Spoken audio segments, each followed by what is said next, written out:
অনেক ভালো আছেন আর আমিও অনেক ভালো আছি। আর আমার আরও একটি নতুন ব্লগে আপনাদেরকে জানাই অনেক অনেক স্বাগত আর অনেক অনেক ভালোবাসা। আর বন্ধুরা, আজকের এখন আমি রেডি হয়ে চলেছি বাজারে। আজকের আমাদের কাছেই যে বাজার হয়, বাজার মানে হাট বলতে পারেন অ্যাকচুয়ালি, সপ্তাহে দুদিনই হাটটা হয়, বৃহস্পতিবার আর রবিবার। এই বাজারটা কিন্তু অনেক দিনের পুরনো আর অনেক ভিড় হয় এখানে, মানে বলতে পারেন আমাদের বাড়ি থেকে কিছুটা দূরে। আর আমাদের এদিকে কিন্তু ঘন ঘন হাট হয় না, মানে কাছাকাছি কোনো বাজার নেই, একটু দূরেই যেতে হয়। তাই চারপাশ থেকে অনেক লোক আসে ওখানে, মানে প্রতি সপ্তাহে যেহেতু দুদিন তো বিকালে করে হয়, তাই অনেক লোক আসে আর কিন্তু খুব ভালো মতোই ভিড় হয়। তাই আমি চলেছি, আমি আর আমার বর দুজনেই যাচ্ছি আর সাইকেল করেই চলে যাবো। সাইকেলে করে যাব আর আপনারা দেখতে থাকুন প্রথম থেকে শেষ পর্যন্ত আমাদের বাজারটা কীরকম লাগে না লাগে। বর্ষাকালের গ্রাম বাংলার এই অপরূপ দৃশ্য দেখলে সত্যিই আর চোখ ফেরানো যায় না। রাস্তার দুধারে শুধু সবুজ ঘন গাছপালা আর মাঠে রয়েছে জল ভর্তি। অবশেষে বাজারে চলে এসেছি আর এসেই আমি তো মুড়ির চাল নিয়ে এসেছিলাম, মানে মুড়ি ভাজিয়ে একেবারে নিয়ে যাব বলে। সেই জন্য প্রথমেই মুড়ি ভাজার দোকানে মুড়ির চালটা দিয়ে দিলাম, যাতে ওনারা মুড়িটা ভেজে রাখে আর আমরা ওদিকে বাজার করে নিয়ে আসার পথে মুড়িটা নিয়ে চলে যাব।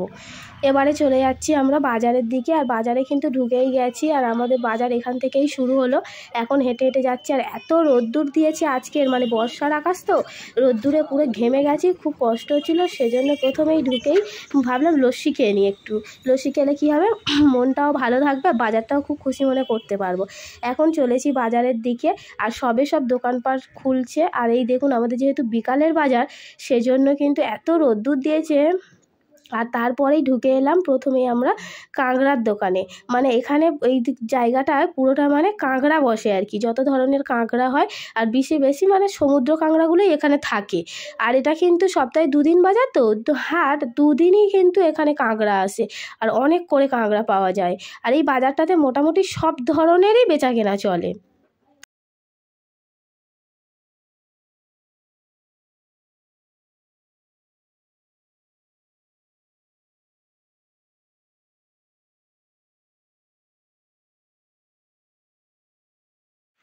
দাঁড়িয়ে থাকতে থাকতে হঠাৎ করে আবার বৃষ্টি চলে এসেছে, মানে ওই যে রোদ্দুরটা দিয়েছিল ওটা বৃষ্টিরই রোদ্দুর। হঠাৎ বৃষ্টি চলে আসায় সব দোকানপাটে সব মানে প্লাস্টিক দিয়ে চাপা দিয়ে দিচ্ছে। আর আমরা দাঁড়িয়ে পড়লাম ছাতা নিয়ে, আবার এখানে চলে এলাম। এটা হচ্ছে মুরগি হাঁসের মানে বাজার বলতে পারেন। এখানে সব গোটা গোটা পাওয়া যায় আর কি, মানে কেউ পোষার জন্য এখান থেকে কিনে নিতে পারে, কিংবা কেউ খাওয়ার জন্যও নিতে পারে। ছোট বড় সব রকমের হাঁস মুরগি এখানে পাওয়া যায়, মানে পাইকারিরা এসে বিক্রি করে আর কি।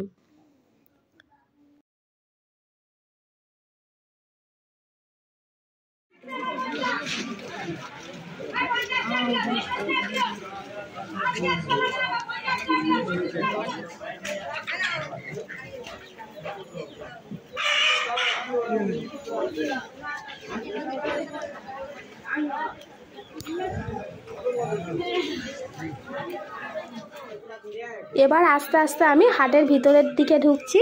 আর আমাদের এই হাটে কিন্তু মেয়েরাই বেশি হাট বাজার করতে আসে, কারণ যেহেতু মানে এটা গ্রামের দিকে বাজার তো মেয়েরাই বেশি হাটে আসে। আর যেহেতু এখন বর্ষার সময় চাষবাস হচ্ছে, তাই ছেলেরা সব মাঠে কাজ করছে, মেয়েরাই বেশি কিন্তু হাটে এসেছে।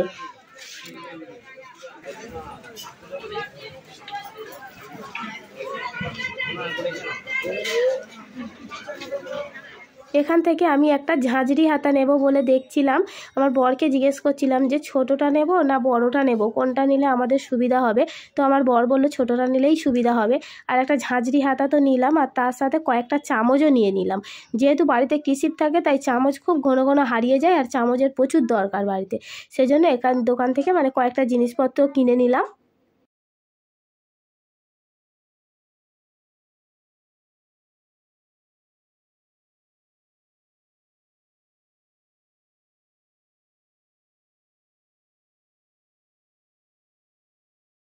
এবার নেবো কাঁথা সেলাইয়ের সুতো। তাই মানে দিদাকে বলছিলাম যে কত করে কীরকম সুতোগুলো হয়, মানে আমি এর আগে কোনো দিনও এই সুতো কিনিনি। তবে ভাবলাম বর্ষার সময় চুপ করে বাড়িতে বসে থাকবো কেন, বর্ষার সময় তো কাজই কম থাকে, সেজন্য ভাবলাম কয়েকটা কাঁথা বোনা যাবে কেন, সেই জন্য আবার এখান থেকে সুতো নিলাম। আর এখানেই দেখলাম যে খুব সুন্দর সুন্দর বাচ্চাদের জামা প্যান্ট বিক্রি হচ্ছে। এটা বাঁধা দোকানই, তবে ওনারা একটু মানে সামনে জায়গা ছিল ওখানে এগুলো পেতে বিক্রি করছে। তো দেখলাম বেশ সুন্দর সুন্দর জামা প্যান্ট, সেজন্য ভাবলাম কৃষি রাজীবের জন্য কয়েকটা জামা প্যান্ট নিয়ে নিই এখান থেকে।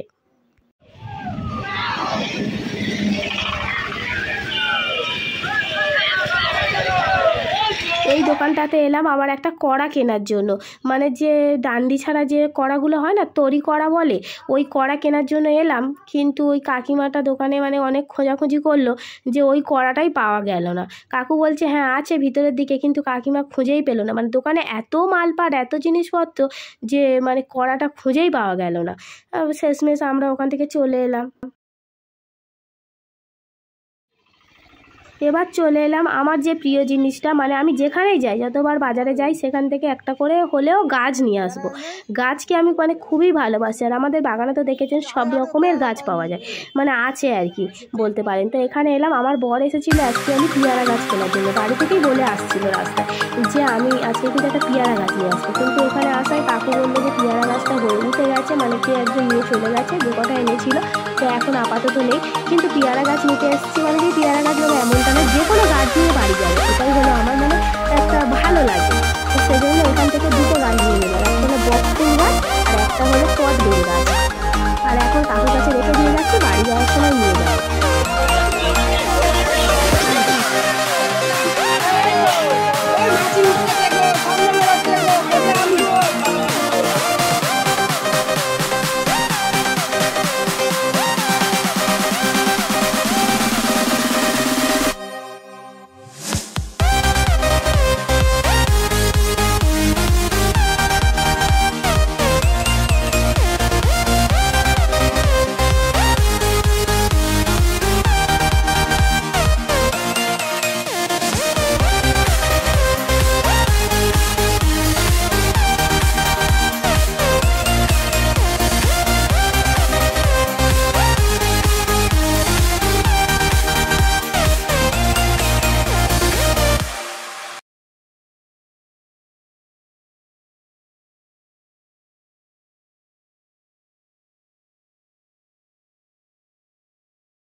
এবার আমরা চলে আসলাম কাঁঠাল দোকানের দিকে। আর এখানে দেখুন কত কাঁঠাল, মানে কাঁঠালগুলো দেখে এত লোভ হচ্ছিল। যেহেতু আমি কাঁঠাল খেতে ভীষণ ভালোবাসি, সেজন্য আজকের মানে ভেবে নিলাম যে একটা গোটা কাঁঠাল বাড়িতে নিয়ে যাব। কিন্তু কোন কাঁঠালটা ভালো হবে কোনটা হবে না সেটাই দেখে উঠতে পারছি না, এত কাঁঠাল জুটেছে। তাই কৃষিবের বাবা দেখছে একটা কাঁঠাল যাতে নিয়ে যাওয়া যায়। শেষমেশ আমরা একটা কাঁঠালও নিয়ে নিলাম।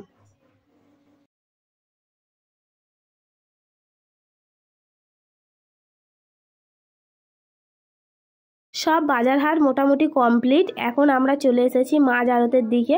ভাবলাম আড়তটা একবার ঘুরে দেখে আসি, যেহেতু আমাদের আড়তটা এই সন্ধ্যার মুখেই হয়, প্রায় 5টা থেকে শুরু হয় আর কি।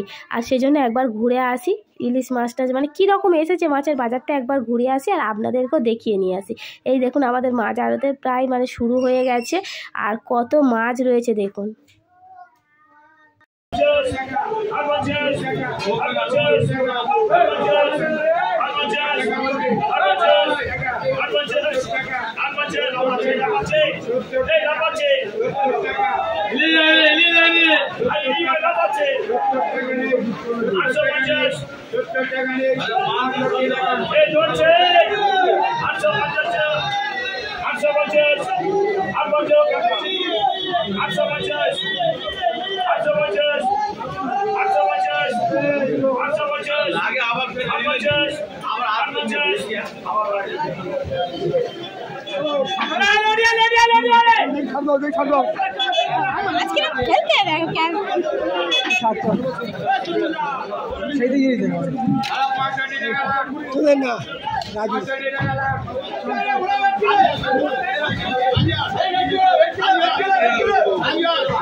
আজকের মতো ব্লগটা এখানেই শেষ করছি। আর আজকের পুরো বাজারটা আপনাদের ঘুরে দেখার পর কেমন লাগলো অবশ্যই কিন্তু কমেন্ট করে জানাবেন। আর যদি ভালো লেগে থাকে চ্যানেলটিকে সাবস্ক্রাইব করে আমার পাশে থাকবেন। টাটা, আজকের মতো এখানেই শেষ করলাম, দেখা হচ্ছে নেক্সট ভিডিওতে।